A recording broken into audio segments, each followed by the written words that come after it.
اللہ تعالیٰ نے قرآن میں ارشاد فرمایا نا کہ تم بھوک کے خوف کی وجہ سے اپنی اولاد کو قتل نہ کرو، کنجوسی کی وجہ سے کیسے پالوں گا کیا کروں گا، اب وہ اس وجہ سے 2 بچوں سے اوپر حضرت جا ہی نہیں رہے، حالانکہ حضور نے ارشاد فرمایا میں قیامت کے دن اپنی امت کی کثرت پر فخر کروں گا۔ آج انگریز معاشرہ پریشان ہے کہ ان کی عورتوں کی فرٹیلٹی 1.25 بچہ ہے، انگریزوں کی ماں باپ مر جاتے ہیں، ان سے جو پیدا ہوتا ہے وہ 1 یا 1.25 بچہ، مسلمانوں کی فرٹیلٹی 2.25 بچے ہے۔ تو یہ پریشان ہے انگریز کہ بھئی پاکستانی اور مسلمان ممالک کو بولو اپنے بچے پیدا کرنا کم کرے، بچے 2 ہی اچھے 1 اچھا، اس طرح کے پیغامات وہاں سے دیے جاتے ہیں کہ ہمارا تو بیڑا غرق ہوا ہے، ہمارے یہاں بچوں کی طرف کوئی جاتا نہیں ہے، خاندانی نظام کی طرف کوئی جاتا نہیں ہے۔ ان مسلمانوں کو موٹیویٹ کرو کہ کم بچے رکھو، حالانکہ شریعت پسند کرتی ہے۔ آپ صحابہ کے بچے دیکھیں، لسٹیں ختم نہیں ہوتی ہیں، 4 شادیاں ہیں صحابہ کی اور بچے ہی بچے ہیں۔ ہاں کسی کو نہیں ہو رہے وہ ٹھیک ہے، لیکن جان بوجھ کے میں کھانا کیسے دوں گا؟ بھائی اللہ تعالیٰ ہر بندے کا رزق اس کی جب وہ ماں کے پیٹ میں ہوتا ہے اس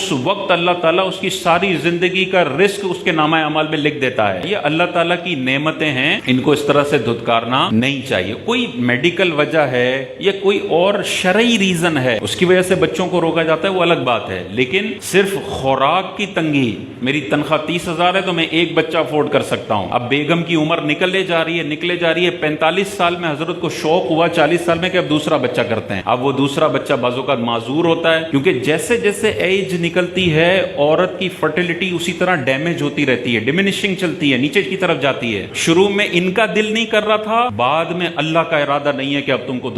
اولاد کی نعمت سے نوازے، تو ڈیڑھ ہوشیاری نہیں کرنی چاہیے۔ اتنے فتاوی ہمارے پاس آتے ہیں کہ مفتی صاحب شروع میں 10 سال تو چونکہ ہم یہ کر رہے تھے، ہم فلانا کر رہے تھے، ہم بزنس کر رہے تھے، ہم بیزی تھے تو بچے نہیں کیے، اب بچے کرنا چاہ رہے ہیں تو ہو نہیں رہے ہیں، کوئی وظیفہ بتا دیں۔ تم نے 10 سال تک اللہ کی آنے والی نعمت کو دھتکارا، میرا آفس، میرا فلانا، بھائی فیملی میں جو سکون ہے، بچوں کے ہونے میں جو سکون ہے، دنیا کی کوئی طاقت وہ خوشیاں آپ کو نہیں دے سکتی ہے۔ بڑی نوکری میں سیٹ کی 10 گالیاں بھی کھانی پڑ رہی ہوتی ہیں، اتنی مہنگی مہنگی نوکریاں ہیں، ان لوگوں سے پوچھیں، میں تو جانتا ہوں بہت سارے چارٹرڈ اکاؤنٹنٹس کو 10-10 لاکھ روپے تنخواہ ہے، روز سیٹ سے 4 گالیاں کھا کے آ رہے ہوتے ہیں اور ڈپریشن کا شکار ہوتے ہیں کہ یار کیسی خطرناک جاب ہے، کروڑوں روپے کی پیمنٹیں ان کے سائن پہ ہو رہی ہوتی ہیں اور ہر وقت پریشان ہوتے ہیں کہ یار ایک غلط سائن کیا تو سیٹ الٹا لٹکا دے گا مجھے، اور ڈپریشن کا شکار ہوتے ہیں۔ تو بڑی نوکریاں ٹھیک ہے، لیکن اصل خوشی آپ کی اولاد میں اللہ تعالیٰ نے آپ کے لیے رکھی ہے۔